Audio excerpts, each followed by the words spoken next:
Hey there, are you ready to finally close that gap between knowing English and actually thinking in it? Well, in this explainer, we are going to unlock exactly that, how to get to that fluent, natural, confident English conversation you've been working for. Does this sound familiar? You've got all the words, you know the grammar, but the second you open your mouth to speak, poof, your mind just goes blank. It feels like you've hit a wall. It's so frustrating, right? But I promise you, it has nothing to do with how smart you are or how much you've studied. It's a sign of something else entirely. So, what is really happening in that moment of silence? It's not about the number of words you've memorized. Nope. The real culprit is the sneaky little habit your brain has, a process that's happening so fast you probably don't even notice it. It's called mental translation. Your brain is working double time, trying to translate every thought from your native language, and that is what's causing the freeze. Okay, so let's call this what it is, the translation trap. We're going to pull back the curtain and really get to the bottom of why this one little habit is holding you back from the fluency you really want. This quote just nails it, doesn't it? It feels like hitting a big, invisible wall. You can't see it, but you can definitely feel it. Well, that wall is mental translation, and it's the very thing stopping you from having those smooth, easy conversations you're aiming for. Okay, so look at this. It's like your brain has two paths it can take. On the left, you've got the slow path, the scenic route of translation. You have a thought in your native language, you translate it piece by piece, then you try to build an English sentence. It's a three-step process, and it's slow and clunky. But on the right, that's the goal. That's the fluent path. A direct superhighway from an English thought straight to English speech. So how in the world do we build that superhighway? Well, it all starts with the most powerful tool you've got, something that's with you literally 24/7. That conversation you're always having inside your own head. You know that voice, right? That constant chatter inside your mind. That's your inner voice, and it is your secret weapon on this journey. The very first, most important step you can take is to consciously flip the switch on that voice, from your native language over to English. And the best part is, it's actually pretty simple. There are just 3 steps. First, just start paying attention. What language are you thinking in right now? Second, make the choice to switch. Just decide that your next thought is going to be in English. And third, you don't have to translate Shakespeare. Just start small, really small. Describe what you're doing or what you see around you. And look, this is what I mean by simple. As you're going about your day, just narrate your own life in your head. I need to brush my teeth. The sun is bright today. Little things like that. This tiny little practice starts building a massive new habit, thinking in English first. All right, so once you start training your inner voice, the next step is to create an outer world that's going to help you out to support that new habit you're building.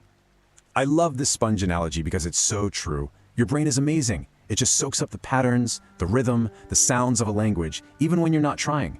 So the more you surround yourself with English, the more your brain just naturally starts to think in it. And there are so many easy ways to do this. Switch your phone's language to English, put on an English podcast while you're making dinner, and please, pay attention to that last point. The goal is not to understand every single word. Don't stress about that. The goal is just immersion. It's about letting your brain get used to the sound and the flow of the language. Now we're going to take this a little deeper, because it's not just about changing the language you think in, it's also about changing the way you think. Here's a little secret about English. In many other languages, it's very common to use these long, beautiful, complex sentences. But everyday English, it tends to be much more direct, much more to the point. If you try to translate a really long, complex thought directly, it can end up sounding kinda unnatural in English. Let me show you what I mean. On the left is what you might think in your native language, which translates to something like, I feel very exhausted because I had a long day full of responsibilities. Now that's correct, but it's not how a native speaker would think it. On the right, that's the natural English thought. I'm so tired. Today was a long day. See how short and direct that is? That's the goal. Okay, here's another huge trick to help you stop translating. When you learn a new English word, don't connect it to the word in your native language. No, connect it directly to a picture in your mind. So when you learn the word apple, don't think of your word for it. Picture an actual red, shiny apple. This creates a mental shortcut that just completely bypasses the translation step.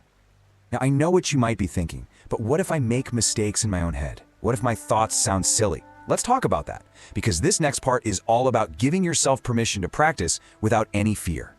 This is so important. All this practice we're talking about, it's happening inside your head. It's totally private. Nobody can hear you, nobody is judging you. This is your own private gym for your brain, a totally safe space where you can experiment and practice without any pressure at all. You know, the biggest enemy of fluency is trying to be perfect. But right now, perfect grammar is not the goal. The goal is to get your brain's engine running in English and to keep it going. It's about building momentum. Don't stop to correct yourself. Just keep the thoughts flowing. It's fluency first, perfection way, way later. So after all this practice, what's the big reward? What's waiting for you at the end of all this? Let's talk about the incredible feeling of freedom that comes with fluency. The reward is honestly just a huge sense of relief and freedom. It's the freedom to speak without doing those constant, tiring mental gymnastics.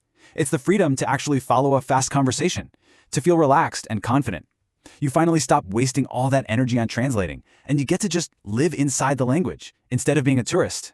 And that's really the ultimate shift. When you start thinking in English, it stops being this academic subject you have to study. It just becomes a tool, a natural, easy tool that you use to share your ideas, to learn new things, and to connect with people all over the world.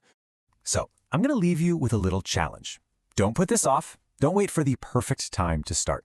As soon as this is over, right now, what is the first simple thought that you are going to choose to have in English? Start right there. That's your first step into a whole new world of